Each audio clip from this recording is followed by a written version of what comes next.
all of our players at home, they want to see one of the new maps that we've never talked about before. Really? I can just talk about anything that I want to. Yes. You're serving this up to the guy that is like unintentionally leaked information in past interviews. You can do it officially now. Okay.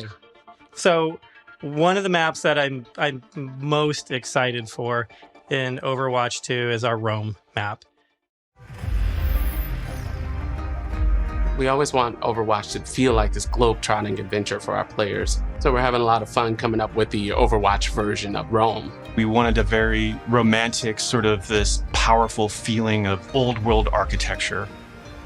One of the most exciting things for me is the early building of these maps, where we get to sit down together with key people from the environment team, level designers, effects groups. We'll spend some time talking about moments in the game that we really want to see, like the Colosseum or a grand view of the hills of Rome in the backdrop. And then we'll go back and do a paint over, or we'll do a concept painting of certain things based on that. We try to draw inspiration from as many different sources as possible. For example, one of our environment artists had just taken a trip to Rome, and he returned with thousands of pictures and was so excited to work on a map set in Italy. There's a lot of ancient architecture in Rome that represents the empire that it used to be. So we brought some of that back. Some of the things that are destroyed in real life, we kind of rebuilt in a kind of an Overwatch style.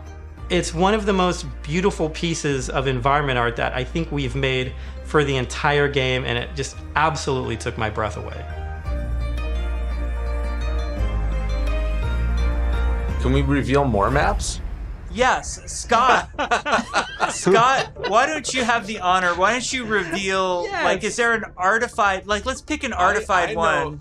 I know what map I want to talk about. It's the one that I just get super excited about. New York City. New York City is just an amazing Overwatch location. We're really striving to make it as authentic as possible while still putting this Overwatch spin on it. There's a lot of amazing buildings and architecture pieces that just, especially for artists, stands out a lot. And they usually use this kind of Art Deco style from the 1920s, 1950s. We started in an area that's a little bit like the Village. There's some smaller shops there.